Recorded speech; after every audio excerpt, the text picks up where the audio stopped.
as you know, I like to travel, and this year I was actually supposed to be going away on a couple of trips. One to, guess where, China, and the second one, guess where, New York. So both are actually cancelled, but since I've been married to Tony, although I've lived overseas for a number of years before I met him and done a bit of travelling, I'd never really done a lot of travelling to the extent that I have now done. But yes. But early on, through our business, we would go overseas from time to time to really exciting places overseas. And the first big overseas trip we did with business, this is echoing a bit, was to a place called Dublin. And I was really excited about it. Yes, to Ireland. I was really excited about it. So I went to our cupboard, got down a big suitcase each, went and bought international sized travel bags and then extra bags to go on to this plane. And you can imagine after about 10 off and on plane trips and going through customs a few times, that was a lot of baggage to drag around. And in fact, as a little bit of a preamble before we actually got there, when we got off the airport in Dublin, there was this voice that came over the loudspeaker in Dublin Airport that said, "Would Mr. Robert Case and Mrs. Catherine Case please come up to the counter?" And I'm thinking, it's Ireland, IRA, what have we done? What was in the luggage? And so we get to the counter and he says, "Look, I'm very sorry to inform you, but while you might be in Dublin, your baggage is in Sydney." Oh. That was after 33 hours plus of travelling. So a couple of days later, we do actually get the baggage. But we went on this big trip, not just to Ireland, and we had the volcano intervene as well, but we did eventually get over to Europe and did a bit of travelling around. I remember getting to Rome Airport at the beginning of we were going to do this Italian trip, and we'd done the Italian trip, and we'd got to the airport, and I said, "Tony, I'm really worried about the baggage," because it was now after we'd been away for several weeks, and it was huge, and we just had this allowance like you do in economy, and one of our bags was 30 kilograms. And I'm thinking, but the guy just waved and said, "No problems, no problems." So, but we've been on a few trips, and over the years, I've learned that, by the time you go through security about 10 times, get undressed, take your belt off, take your coat off, take your hat off, and then put it all back on again. Take your bag, open this. I thought, no way. This time when I was going to go overseas, I thought I'd bring you what I've decided I was going to take for a 4-week trip. That was just this bag and this little backpack. That was it, because I'm sick of dragging stuff around airports like this, up and down escalators, and as Tony will tell you, I don't fall down escalators, I fall up them. It's a skill. It's years of practice. But anyway, as you know, like travelling, and I must admit, I'm actually starting to get withdrawals from travelling, and I belong to the frequent flyers program with Qantas, and they've sent out some emails. You can actually now get on a plane. It's called a flight to nowhere for those people who are having withdrawals from, the little trolleys and all the little drinks. You can actually just get on a plane in Brisbane, go up, fly around for a few hours and come back. It's called a flight to nowhere. Yes. And actually, they're actually selling off their drink trolleys with drinks in them. Anyway, that's a bit of an aside. As you know, life is a journey, just like going on a trip. It's a journey, and we often talk about the baggage that we drag around life with us. And for some of us, that can be pretty hefty. And when you get to my age, you've been through a bit of life, there's been a bit of water under the bridge, and you've had a bit of a knock. Life has knocked you around. And there tends to be a bit of baggage that you're carrying around with you. And the baggage that we're talking about is generally not nice stuff. The baggage that I'm talking about is the stuff that you don't want to face in life, the stuff that's too painful, the stuff that you push aside. and it can get pretty heavy. So I thought I'd bring some of it along here. Okay, I've got this here. Okay. This is probably my childhood, you know, all the trauma from childhood. I thought I'd get this nappy here, you see. You know, all the childhood stuff, you know, let's blame it on the parents, you know. They didn't treat me right, my father got sick, you know, it damaged me. And I'm just carrying that around with me. Oh golly, what else have we got in here? Oh golly, these. I haven't seen these for a few years. Oh gee, I think that's from the last trip. I think they've made What else we got in here? Whoop. Don't know how they got in there. You want them, Harold? I'll give them. But as you can see, you know, and they probably glow in the dark.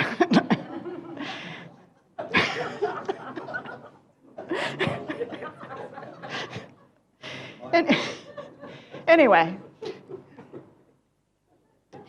Jesus really doesn't want us to go through life dragging around a lot of unnecessary stuff. I mean, he said to his disciples when he sent them out to be disciples, you know, don't take anything with you. He doesn't really want us to be weighed down with all this baggage that we're dragging around. And so really what I want to talk to you tonight is to give you a bit of a perspective on how you can minimize the stuff that you drag around, the hard knocks of life, the stuff that knocks you about, the stuff that you don't seem to be able to deal with, to give you a perspective on it, on how to deal with it, to minimize, and to start living life to the full. Excuse me.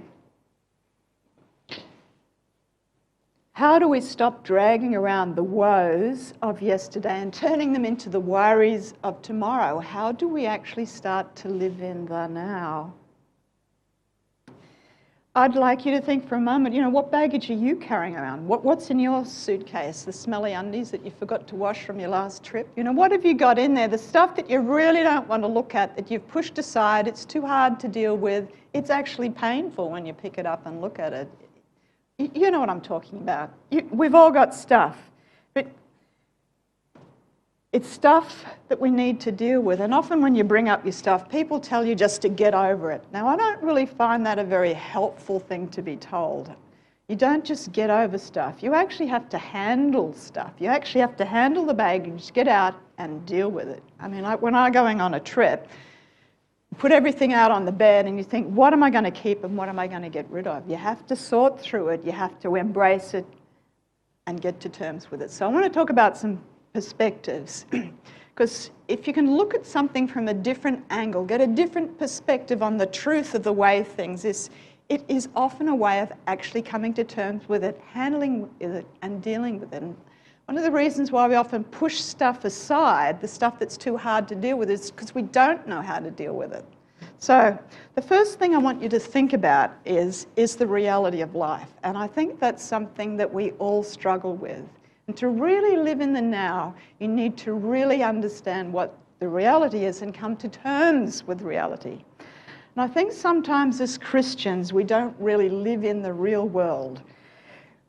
I think we have very unrealistic expectations of what this Christian life should be. That we, as Christians now, because we believe in Jesus and He's our wonderful Saviour, we should have a pain-free, disease-free, abundant life.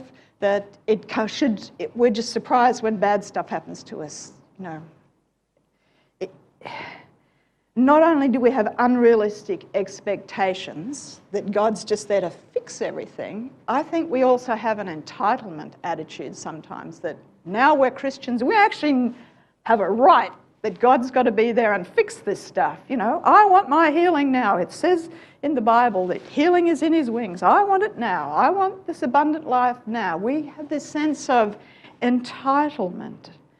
And it doesn't always match up with the realities of life, because really life is hard, life is tough, and life is going to knock you about. And I think if you can own that as a given, that's a place to start.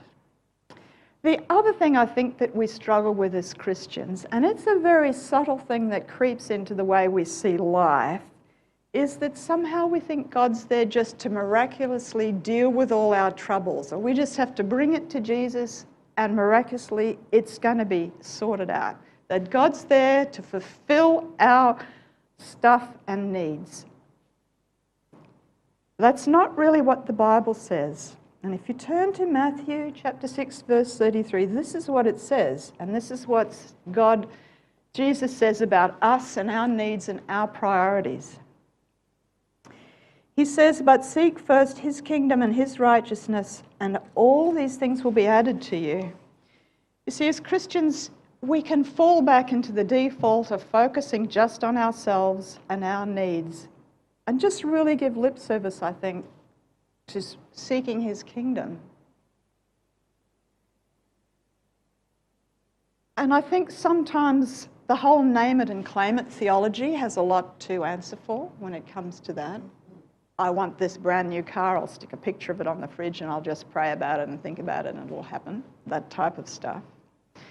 But you see, what Jesus is saying here is not saying he's uninterested in our needs and our priorities. It's just that they're not God's first priority.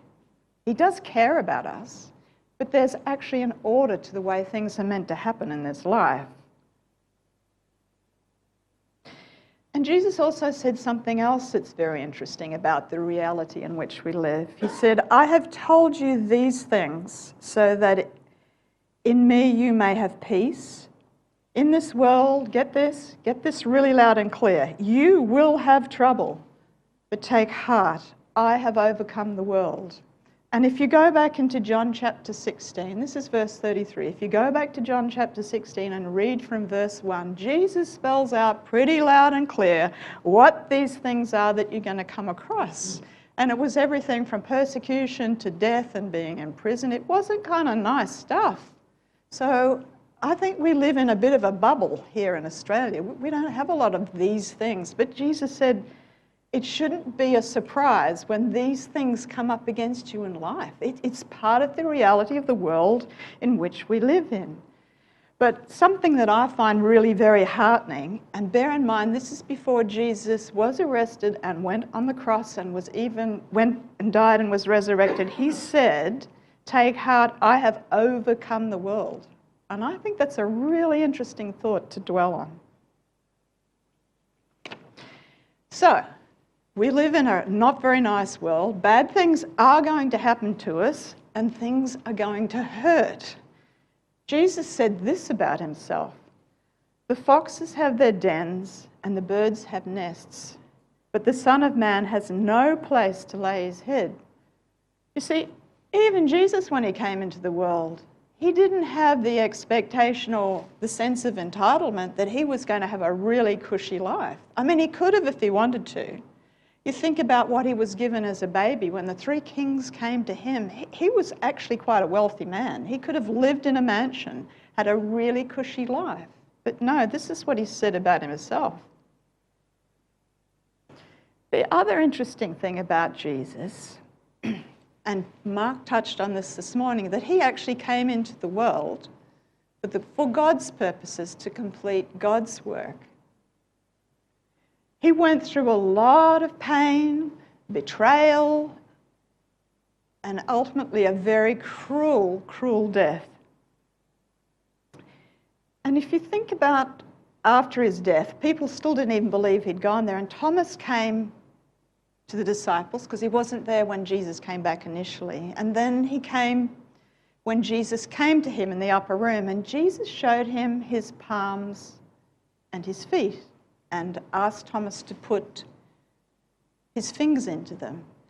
But I found this a very interesting thing, that the risen Lord, who'd gone up to heaven and come back down to earth, still had scars. Why wasn't his body completely healed? Why did he still have scars?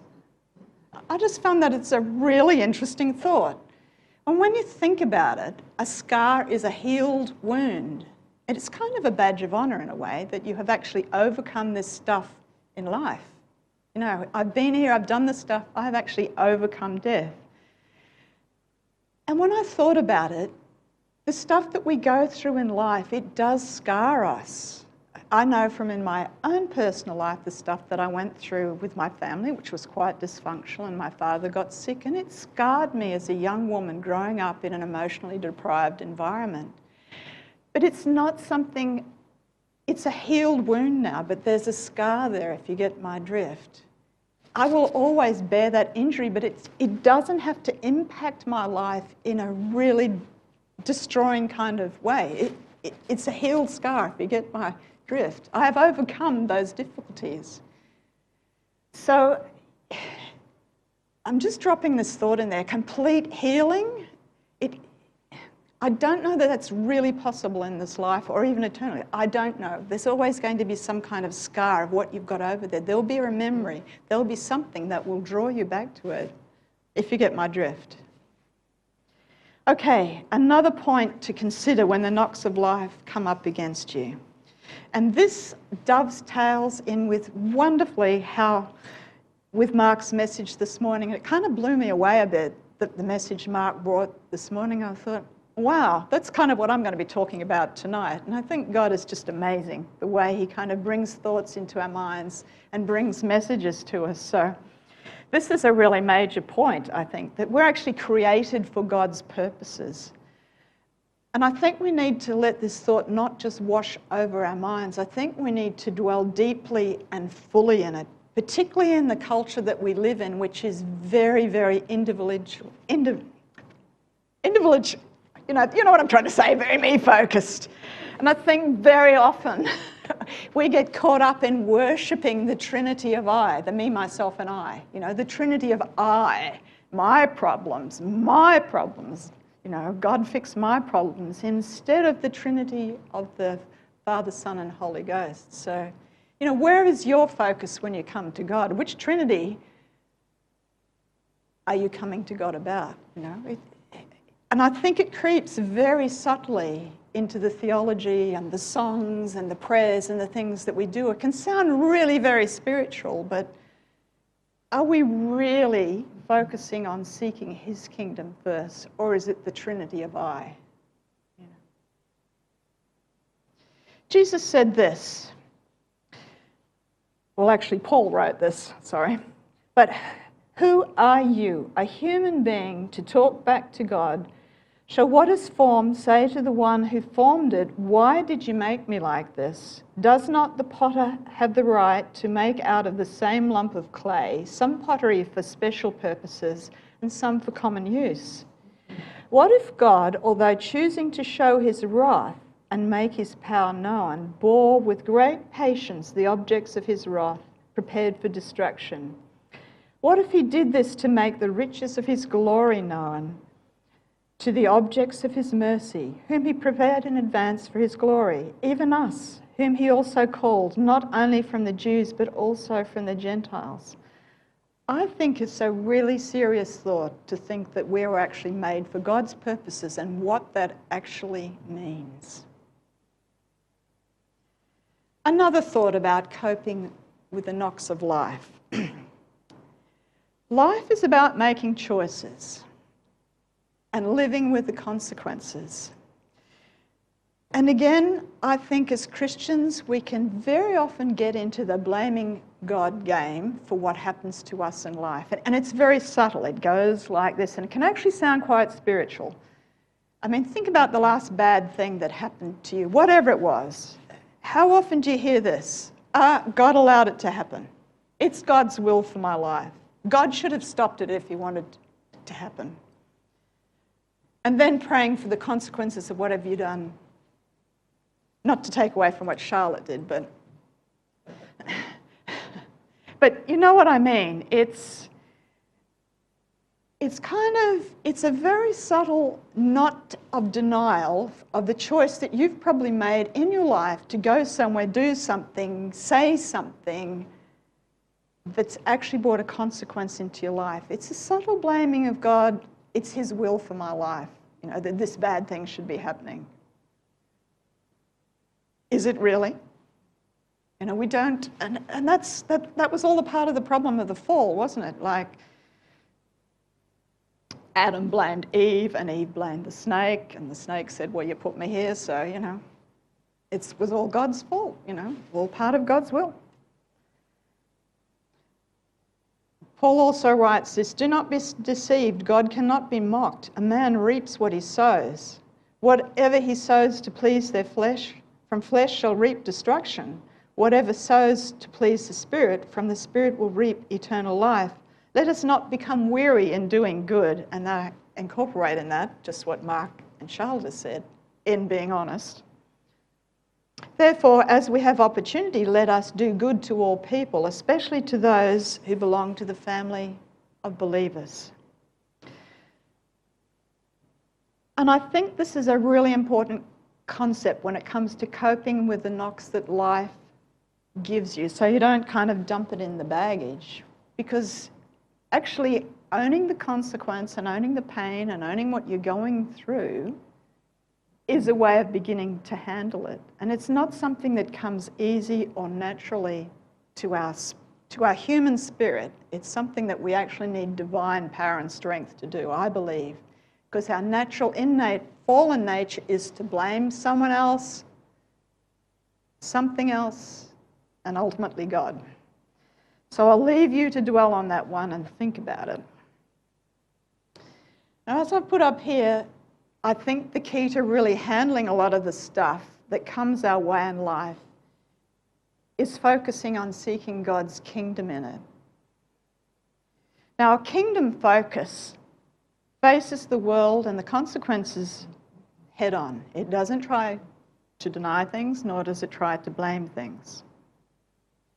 It focuses on God's purposes in the situation, in the relationship, wherever you are, whatever's happening to you in life. A kingdom focus will focus on God's purpose, even if it's something that you have done wrong and you are reaping the consequences. I think in the midst of that, you can still find a purpose for God in that. In the deepest, darkest hour and in the most hurtful pain or whatever you're going through, this is a really hard thing to do. When you are burdened down with pain, when you are confused, when everything seems to be conspiring against you and you just want to yell out, "Why me, God?" to actually not go to that place and to seek His purpose and His will for whatever you're going through is not easy. Because ultimately, the purposes of God for us, in a very generic, simple way, is to know God and to make Him known others. It's driving down into a relationship with God. A kingdom focus gives thanks. It says in Thessalonians, "Be thankful in all circumstances, for this is God's will for you who belong to Christ." Now, it's not necessarily saying, "Thank you, God, for my car being written off, for the dog dying, my wife leaving me, for getting cancer." It's not necessarily saying thankful for those things, although you might end up seeing that way. I want you to think about what the whole mindset of being thankful is. When we're kind of, woe is me, we're inwardly focusing, but when you develop an attitude of thankfulness, it takes you out of yourself, because when you say thanks, you are expressing it to an external, it's within the context of a relationship. You're saying thankful to somebody. And it's also an expression of vulnerability and weakness. And I think this is the key to why we are asked to give thanks in all circumstances, the good and the bad, because it underscores our undeniable reliance on who our Creator is. It underscores that we really need to be in relationship. It underscores the fact that we cannot do things in our own strength. We cannot do it alone. In fact, we were not created to do it alone. We were created to be in relationship.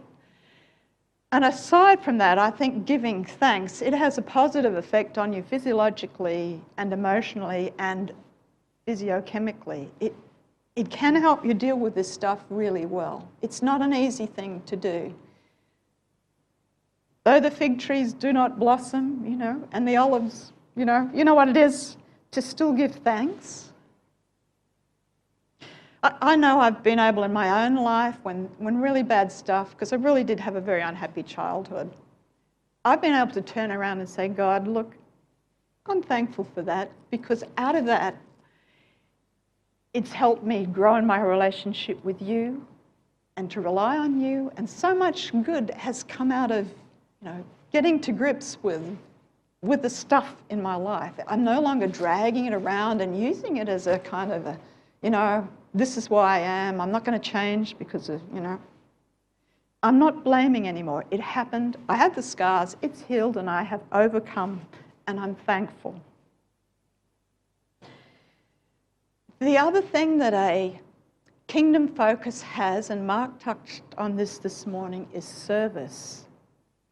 And that's something I think we also need to let settle into ourselves, because when you're in a situation, these days I tend to say, God, I don't come to God necessarily first saying, God, get me out of this and fix me. That's worshipping the Trinity of me, myself, and I. What I want to encourage you to have, the attitude is, God, okay, this has happened, it's not nice, it's painful, but how can I serve you in this?